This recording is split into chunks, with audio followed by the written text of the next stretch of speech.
Dans ce cas pratique Excel, l'utilisateur définit une date de début, puis une date de fin, comme ici par exemple, nous pourrions prolonger l'intervalle jusqu'au mois de décembre. Et aussitôt, nous devons être en mesure de livrer le nombre de jours spéciaux situés entre ces deux bornes, comme vous pouvez le voir. Le nombre de jours ouvrés est un calcul trivial. Connaître le nombre de jours fériés et le nombre de week-ends cumulés est un tout autre défi, et nous allons le voir, c'est un raisonnement matriciel qui apporte la solution, et précisément, pour l'aboutir, nous suggérons de récupérer un fichier offrant quelques précieuses données. Comme toujours, ce classeur est offert au téléchargement depuis le site bombache.fr. Les deux dates doivent donc être inscrites respectivement en cellules C7 et D7. Sur l'intervalle qui les sépare, les nombres de jours doivent être calculés en fonction de leur spécificité en cellules D9, D11 et D13. Sur la droite de cette feuille, vous notez l'énumération des jours fériés pour l'année de la date de début et l'année suivante. En effet, rien n'empêche l'utilisateur de définir une période à cheval sur 2 années. Ces jours fériés sont calculés dynamiquement. La formule décisive est d'ailleurs inscrite en cellule G4. Nous l'avons présentée dans une précédente formation.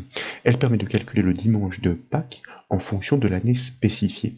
De ce calcul, les jours fériés des fêtes religieuses se déduisent naturellement, comme par exemple le lundi de Pentecôte. Grâce à ces données dynamiques, nous allons pouvoir entreprendre les calculs des nombres de jours spéciaux situés entre deux dates. Pour les jours fériés statiques, c'est une formule classique exploitant la fonction Excel date qui permet de les livrer. Nous l'avons déjà présenté, c'est la fonction Excel nb.jour.ouvre qui permet de compter le nombre de jours ouvrés entre deux dates. En premier et deuxième argument, nous devons lui indiquer respectivement la date de début et la date de fin. En troisième et dernier argument, nous devons lui passer la plage de cellules sur laquelle sont recensés les jours fériés. En considérant les samedis et dimanches comme les jours de week-end, elle livrera le nombre de jours effectivement travaillés sur la période. Pour débuter donc, je vous invite à sélectionner la cellule D9, naturellement à taper le symbole égal pour initier la formule et à inscrire le nom de la fonction que nous venons d'évoquer, à savoir nb.jour.ouvre, suivi d'une parenthèse ouvrante pour accueillir ces arguments. Comme nous disions, pour la date de départ, nous allons donc cliquer sur la cellule C7, puis nous tapons un point-virgule pour passer dans l'argument de la date de fin, que nous désignons en cliquant sur sa cellule D7. Dès lors, nous tapons un point-virgule pour passer dans l'argument des jours fériés. Et là, je vous propose de sélectionner intégralement la plage de cellules débutant à partir de la cellule G7 et s'étendant jusqu'à la cellule I15. Ainsi, I17, autant pour moi. La colonne vide de séparation n'est pas gênante, elle ne porte aucune valeur, donc aucune date a fortiori. Ainsi, nous englobons dans une même sélection les jours fériés recensés sur les 2 années. Nous pouvons maintenant fermer la parenthèse de la fonction mb.jour.ouvre et valider naturellement le calcul avec la touche entrée du clavier. Nous obtenons bien le total de nombre de jours effectivement travaillés sur la période. Les week-ends et jours fériés sont exclus. Bien sûr, si nous modifions les bornes de cette période, nous allons le voir, le total va se recalculer automatiquement.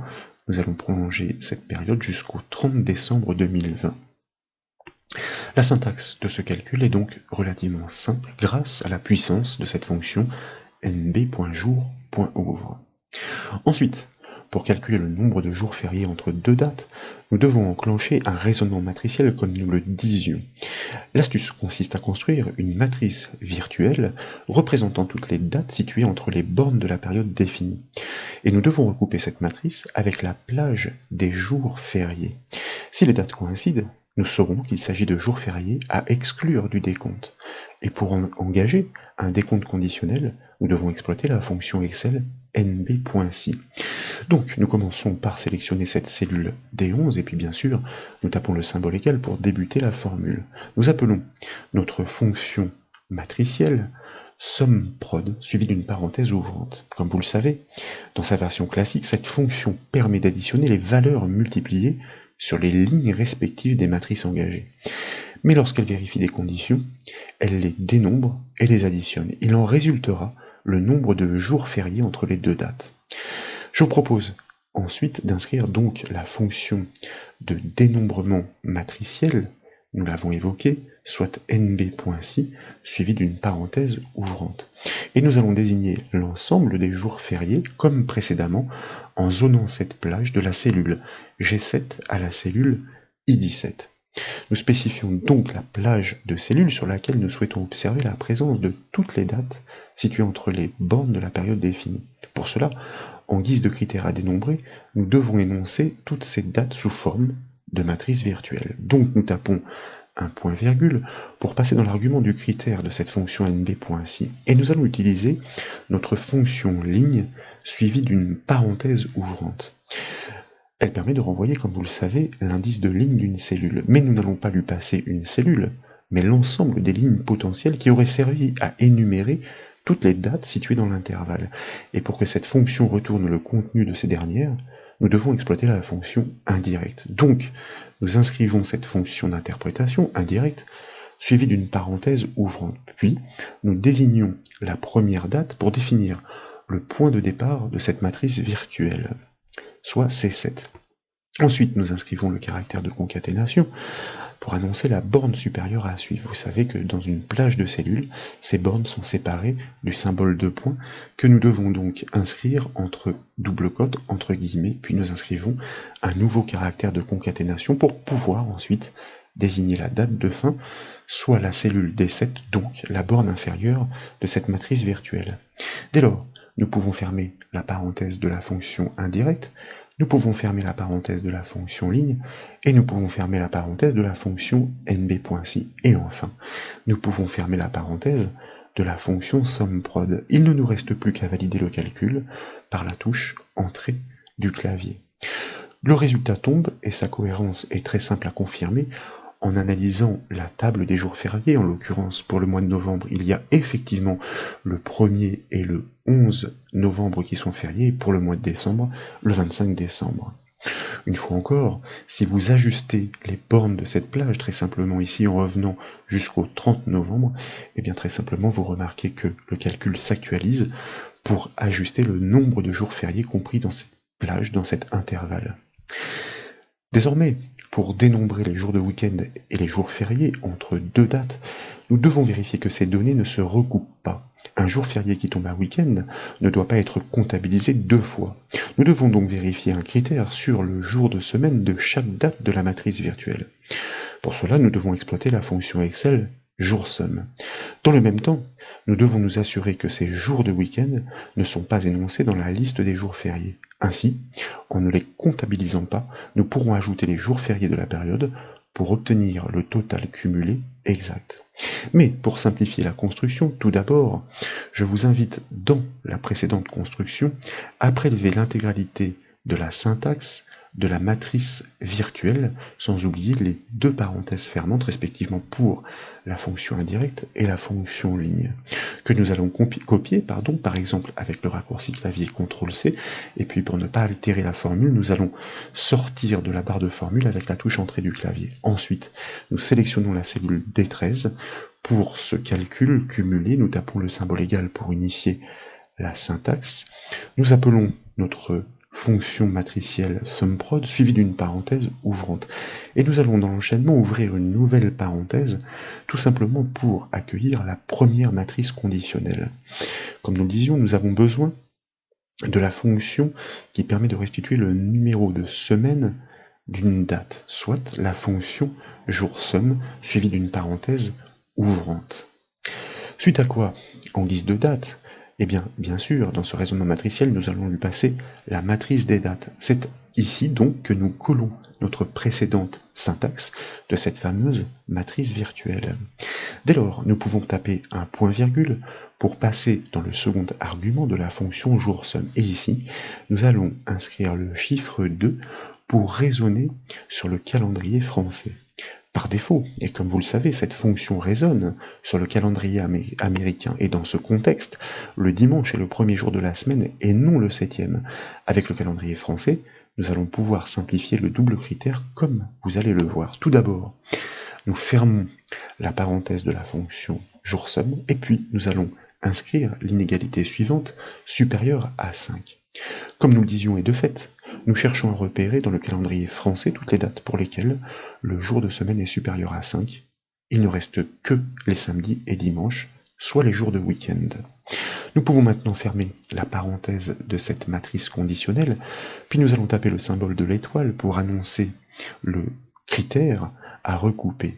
Donc, nous ouvrons une parenthèse pour accueillir la nouvelle matrice conditionnelle.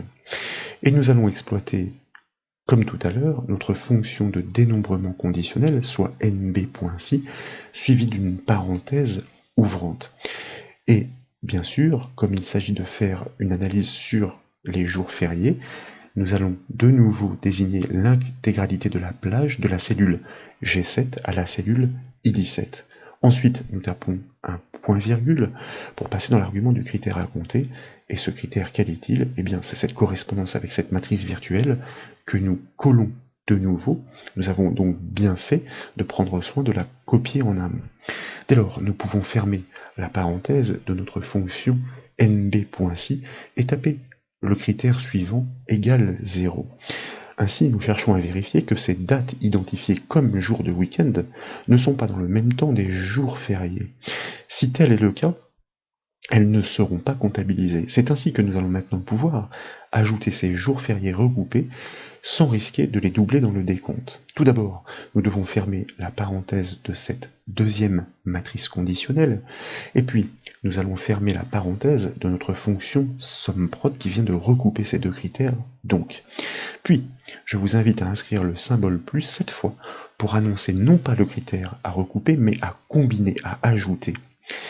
Puis nous allons reproduire le calcul précédent, exploitant la fonction SUMPROD à la recherche précisément de ces jours fériés grâce tout d'abord à notre fonction nb.si, exactement comme nous venons de le faire sur la plage complète des jours fériés, soit G7, I17, point virgule, que nous souhaitons recouper avec le critère de toutes les dates de cette matrice virtuelle, donc que nous collons de nouveau, sans oublier de fermer les parenthèses ouvrantes, celle de la fonction nb.si, puis celle de la fonction SUMPROD. À l'issue, il ne nous reste plus qu'à valider la formule à l'aide de la touche entrée du clavier, et comme vous le constatez, une petite incohérence surgit tout simplement parce que Excel interprète ce résultat comme une date, mais il n'en est rien, donc nous resélectionnons la cellule, et puis, à l'aide de la liste déroulante dans la section nombre du ruban accueil, nous choisissons le format standard.